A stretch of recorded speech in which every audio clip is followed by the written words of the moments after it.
मैं पहली बार क्षमा पूर्वक आपसे निवेदन करना चाहता हूं। हम लोग पूरी दुनिया घूमते हैं, पूरा भारत घूमते हैं, लेकिन पूरे भारत में केवल दो एक ऐसे राज्य हैं जहां गौ मैया की जितनी दुर्दशा है उतनी दुर्दशा किसी राज्य में नहीं है। एक मध्य प्रदेश में और एक छत्तीसगढ़ में। इस पर भी ताली बजा रहे हैं आप लोग। हम क्षमा पूर्वक कहना चाहते हैं, गौ मैया जब तक दूध देती है, दुग्ध निकालते हैं, और दूध देना बंद तो गौ मैया को सड़क पे छोड़ देते हैं। आप रात में निकलिए, हजारों गौ मैया सड़क पे पड़ी रहती है। क्यों? वो दूध नहीं देती, काम खत्म हो गया, छोड़ दिए। जिसने उस मां का दूध पिया है, क्षमा करिएगा, और उस मां को सड़क पर यदि कोई हादसा होती है तो वो मनुष्य अपने जीवन में कभी सुख नहीं प्राप्त कर सकता है, जो उस मां के दूध पान किए होंगे। गौ की रक्षा के लिए भगवान गोपाल बन के अवतार लिए, गोपाल बने। अरे जहां आप 5 लोगों का भोजन खिलाते हैं परिवार का, गौ मैया का चारा खिला देंगे तो क्या बिगड़ जाएगा आपका?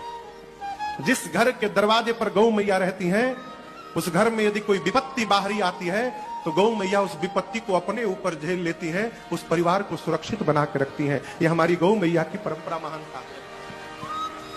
इसलिए मेरी सरकार से प्रार्थना है, यहाँ के लोगों से प्रार्थना है, गौ गंगा गीता भारत के आधार स्तंभ है। गौ गंगा और गीता, इस स्तंभ को बचाइए। गौ माताओं को इस तरह सड़क पर लावारिस न छोड़ा जाए है। सारे देवता गौ के शरीर में विराजमान है। 33 कोटि देवता गौ मैया में है। यदि आप गौ मैया की सेवा कर रहे हैं तो किसी मंदिर में जाने की आवश्यकता नहीं है। घर बैठे बैठे आप समस्त देवी देवताओं की आराधना पूजन नित्य किए जा रहे हैं। करके तो देखिए।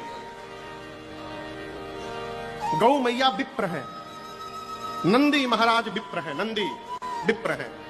आम का वृक्ष, पीपल का वृक्ष, बरगद का वृक्ष, जामुन का वृक्ष और पाकर का वृक्ष, जो 5 पल्लव हैं, ये विप्र है।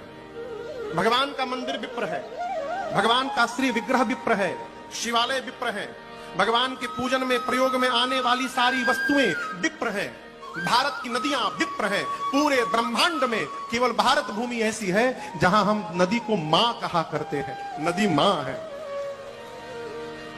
ये विप्र है, भारत भूमि विप्र है। पुण्य कैसे बढ़ेगा? इनमें श्रद्धा हो, इनके प्रति श्रद्धा हो, निष्ठा हो। देखिए, क्षमा करिएगा, घूम घूम कर शंकर जी का अभिषेक कर रहे हैं और गौ मैया को बाहर छोड़ रहे हैं, तो इस अभिषेक करने से कुछ होने वाला नहीं है। सबसे पहले इनमें श्रद्धा जागृत हो। सड़क से गाड़ी पर बैठ के जा रहे हैं, कोई नदी के ऊपर से गाड़ी गुजर रही है, पुल पर से, गाड़ी की गति को थोड़ा धीमा करिए, अपने गाड़ी के कांच को नीचे करिए और कांच नीचे उतार के हाथ जोड़कर उस नदी को प्रणाम करिए। कांच क्यों नीचे उतारिए? नदी के ऊपर से जो हवा गुजरेगी, वो हवा यदि शरीर को स्पर्श हो जाए तो नदी का आशीर्वाद प्राप्त हो जाता है। श्रद्धा उत्पन्न करिए। जा रहे हैं, कोई गौ मैया दिखाई पड़े, प्रणाम करिए। मंदिर दिखाई पड़ा, प्रणाम करिए। चलते चलते रुकना भी नहीं है। ये व्यवहार हमको पुण्य से भरता जाता है। ये पुण्य प्राप्त करने का मार्ग है। रुपए से यदि पुण्य मिलता माई बाप, रुपए से, तो नाव चलाने वाले हमारे केवट भैया पुण्य पुंज न हो पाते, जिसके पास दाने दाने की आपको